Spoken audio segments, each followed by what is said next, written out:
Hello दोस्तों, देखिए काफी सारा पेटीएम रिलेटेड वीडियो में मुझे कॉमन एक कमेंट आया है कि भाई पेटीएम पोस्टपेड रिलेटेड एक वीडियो बनाइए। पेटीएम पोस्टपेड को कैसे एक्टिव करना है, कैसे यूज करना है और उसमें क्या क्या चार्जेस देना पड़ते हैं हमको, उसके बारे में डिटेल्स में वीडियो बनाइए। तो चलिए इस वीडियो में कंप्लीटली बात करेंगे पेटीएम पोस्टपेड के बारे में, बिल्कुल डिटेल्स में बात करें। एक्टिव कैसे करना है, यूज कैसे करना है, उसमें क्या क्या चार्जेस रहते हैं, आप किससे उसको रीपेमेंट कर सकते हैं और उसमें आपको क्या बेनिफिट मिलेगा, पेटीएम पोस्टपेड आपको यूज करना चाहिए नहीं चाहिए।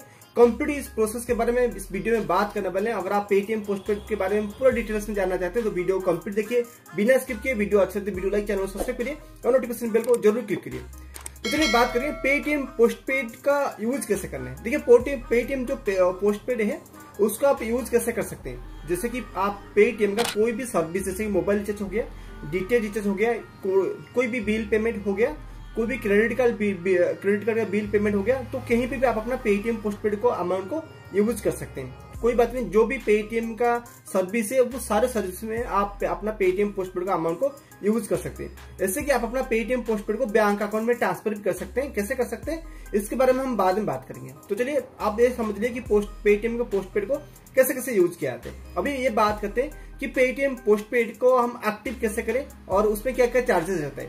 तो चलिए पेटीएम पोस्टपेड को कैसे एक्टिव करेंगे हम बिल्कुल आखिर में बात करेंगे। अभी बात करते हैं उसमें चार्जेस क्या क्या रहता है। देखिए पेटीएम पोस्टपेड में चार्जेस रहता है। अगर आप पेटीएम पोस्टपेड एक्टिव किए हैं और बिल्कुल यूज नहीं किए तो आपको कोई भी चार्जेस देना नहीं पड़ेगा। अगर आप पेटीएम पोस्टपेड का यूज किए हैं तो यूज करने के टाइम पे आपको 1% से लेकर 3% चार्जेस देना पड़ सकता है। ये आपके यूजेस के ऊपर डिपेंडेड है। अगर आप सोच रहे हैं कि आपको कुछ लिमिट मिला है, जैसे कि मुझे 25 या 30,000 लिमिट मिला है, तो मैं उसमें से 2,000, 3,000, 4,000 कुछ भी यूज करूँ तो उतना का ही मुझे चार्जेस देना पड़ेगा। तो उसको कन्वर्सेशन चार्जेस बोलते हैं। ऐसा नहीं कि अगर आपको 25,000 मिले तो आपको 25,000 का ही चार्जेस देना पड़ेगा। आप जितना यूज करें बस उतना ही चार्जेस देना पड़ेगा आपको मंथ में। तो ये हो गया चार्जेस। अभी बात होता है और एक चार्जेस है लेट फी चार्जेस। अगर आप अपना पेटीएम पोस्टपेड को टाइम में रीपेमेंट नहीं करते उसमें भी आपको चार्जेस देना पड़ सकता है। तो कितना चार्जेस उसका होता है, 25 से लेकर 750 रुपीज तक आपको चार्जेस देना पड़ सकता है। ये भी आपके यूजेस के ऊपर डिपेंडेड है कि आप कितना यूज किए और आप कितना रीपेमेंट कितना बाकी है, यानी आपको ड्यू कितना अमाउंट है उसके ऊपर आपको चार्जेस लगाया जाता है, जिसके चार्जेस का अमाउंट 25 से लेकर 750 रुपीज तक होता है। ये आपके जो भी यूजेस के ऊपर होता है। तो ये ध्यान रखिए, अगर आप रीपेमेंट करना चाहते हैं तो जल्दी से रीपेमेंट कर लीजिए। अब इसका रीपेमेंट का प्रोसेस क्या है इसके बारे में बात करते हैं। देखिए आपका बिल कब और कैसे जनरेट होता है। अगर आप अपना पेटीएम पोस्टपेड का यूज करते हैं, जैसे कि आप अभी ये जुलाई का मंथ चल रहा है, जो जुलाई 1 से लेकर जुलाई 31 के अंदर जो भी आप कुछ यूज करेंगे जो भी पेटीएम पोस्टपेड से, तो वो अगस्त 1 से आपका बिल जनरेट हो जाएगा। तो अगस्त 1 से लेकर अगस्त 7 तक आपको टाइम पीरियड रहेगा कि आप उतने दिन के अंदर आप अपना जो भी पेटीएम पोस्टपेड का अमाउंट ड्यू अमाउंट है वो पेमेंट करेंगे। जितना भी आप यूज किए हो उसको पेमेंट करने के लिए कब आपको जो भी मंथ में आप यूज करते हैं उसके नेक्स्ट मंथ में 1 तारीख को बिल जनरेट होता है और 1 से 7 तक वो आपको टाइम देते हैं कि 7 तारीख के अंदर आपको सारे रीपेमेंट करना है, जितने भी आप पेटीएम का पोस्टपेड का जो अमाउंट के यूज किए थे। अगर आप 7 तारीख के अंदर यूज नहीं करते, अगर आप लेट करते तो आपको वहां पर लेट फी दिया जाता है, जिसमें बताया आपको 25 से लेकर 750 रुपीज तक आपको लेट फी होता है। अभी बात होता है कि अगर आप उसके बाद 7 तारीख के बाद तो आप लेट फी देंगे। अगर आप ज्यादा लेट करते हैं तो पेटीएम का कहना है कि अगर आप पेटीएम पोस्टपेड यूज करते हैं और आप 7 तारीख के अंदर पेमेंट नहीं किए, तो लेट पेमेंट किए, तो आपको तो वहां पे लेट फी पड़ेगा ही। और अगर आप उसी मंथ पे जो नेक्स्ट मंथ में हम 7 तारीख तो टाइम दिया गया और उसी मंथ 30-31 के अंदर आप रीपेमेंट नहीं करते, उसके बाद आप अपना पेटीएम पोस्टपेड को जो भी आपका अमाउंट होगा तो उसको ब्लॉक कर देगा। आप उसको यूज नहीं कर सकते जब तक, और आप इसको रीपेमेंट नहीं कर सकते। तो ये भी एक प्रोसेस है।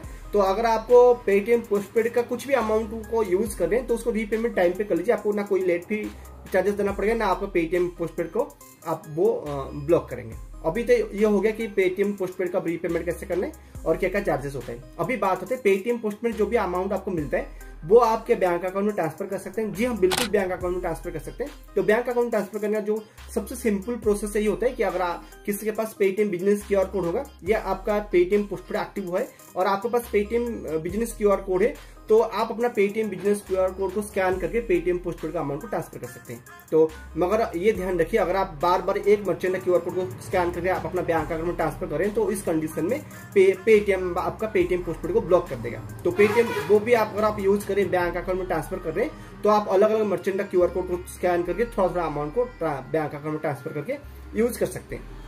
अभी अभी ये भी बात होता है कि पेटीएम पोस्टपेड में आपको कितना अमाउंट मिलता है, कितना अमाउंट मिलता है लिमिट यूज करने के लिए, और पेटीएम पोस्टपेड है क्या। तो जाहिर सी बात है पेटीएम पोस्टपेड के बारे में जानना चाहिए, कोई पेटीएम पोस्टपेड काम कैसे करते हैं, पेटीएम पोस्टपेड है क्या।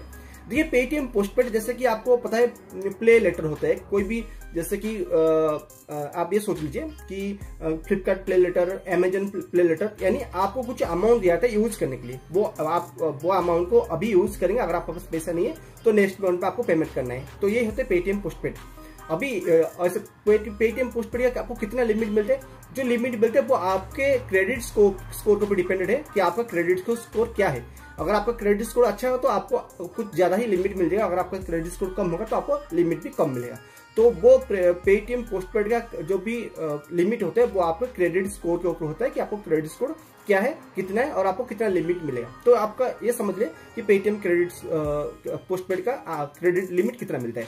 अभी सबसे इम्पोर्टेंट बात यही कि पेटीएम का जो पोस्टपेड है आपको एक्टिव कैसे करना है, यूज कैसे करना है, यूज कैसे करना है समझ ले, अभी एक्टिव कैसे करना है। तो पेटीएम पोस्टपेड एक्टिव करने के लिए आपके पास आपका पेटीएम फुल केवाईसी होना बहुत ही जरूरी है, नहीं तो आप अपना पेटीएम पोस्टपेड का एक्टिव नहीं कर सकते। अगर आपका पेटीएम का पोस्टपेड एक्टिव करना है तो आपके पास फुल केवाईसी होना चाहिए, बिल्कुल फुल केवाईसी होना चाहिए, फिर जब आप अपना पेटीएम पोस्टपेड को एक्टिव कर सकते हैं। तो पेटीएम पोस्टपेड का एक्टिव करने के लिए आप ये सोच लीजिए आपके पास पेटीएम अकाउंट होना चाहिए और उसमें एक फुल केवाईसी आपका होना चाहिए, और आपके पास पैन कार्ड तो होगा ही, और पैन कार्ड का जो क्रेडिट स्कोर है वो बिल्कुल अच्छा होना चाहिए, मस्त होना चाहिए। आप अपना पेटीएम का जो भी पैन कार्ड का क्रेडिट स्कोर, उसके बाद आप एक्टिव कर सकते हैं। अभी एक्टिव कैसे करना है, तो पेटीएम ओपन करना, जब पेटीएम ओपन करें तो आप थोड़ा सा नीचे आप आएंगे तो आपको पेटीएम पोस्टपेड का फीचर नजर आ रहा है, तो आप पेटीएम पोस्टपेड को ओपन कर लीजिए। जो भी पेटीएम पोस्टपेड को ओपन करेंगे तो आपको वो आपका पैन नंबर मांगेगा और डेट ऑफ बर्थ मांगेगा, जो पैन कार्ड में डेट ऑफ बर्थ है वो डेट ऑफ बर्थ मांगेगा, और आपका ईमेल आईडी, अगर आप अपना पेटीएम में पहले से ईमेल आईडी रजिस्ट्रेशन है तो सही है, नहीं तो आप अपना ईमेल आईडी फिर से एंटर करना पड़ेगा और नेक्स्ट पे क्लिक करना पड़ेगा। तो वो वेरिफिकेशन होगा, अगर आपका वहीं पे वेरिफिकेशन होता है, अगर आपका वहीं पे भी अपना पैन कार्ड का क्रेडिट स्कोर अच्छा होगा तो आपको उधर ही बता देगा कि आपका कितना लिमिट मिला है। जैसे कि मुझे यहाँ पर देख सकते हैं 4000 का लिमिट दिखा रहा है, मेरा फ्रेंड का है, मेरा तो 25,000 का लिमिट मिला है। तो आप देख सकते हैं यहाँ पर ही आपको लिमिट बता देगा। अगर ये आपका क्रेडिट स्कोर अच्छा नहीं होगा तो यहाँ से आपको मना कर देगा कि आप इस ऑफर के लिए एलिजिबिलिटी नहीं है, तो आपको वहां से बैक आ जाना है।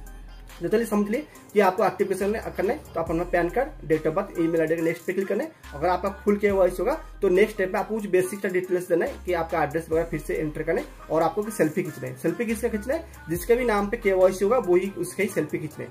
सेल्फी खींचने के बाद वो वेरिफिकेशन हो जाएगा, वेरिफिकेशन होने बाद आपका पेटीएम पोस्टपेड का लिमिट एक्टिव हो जाएगा।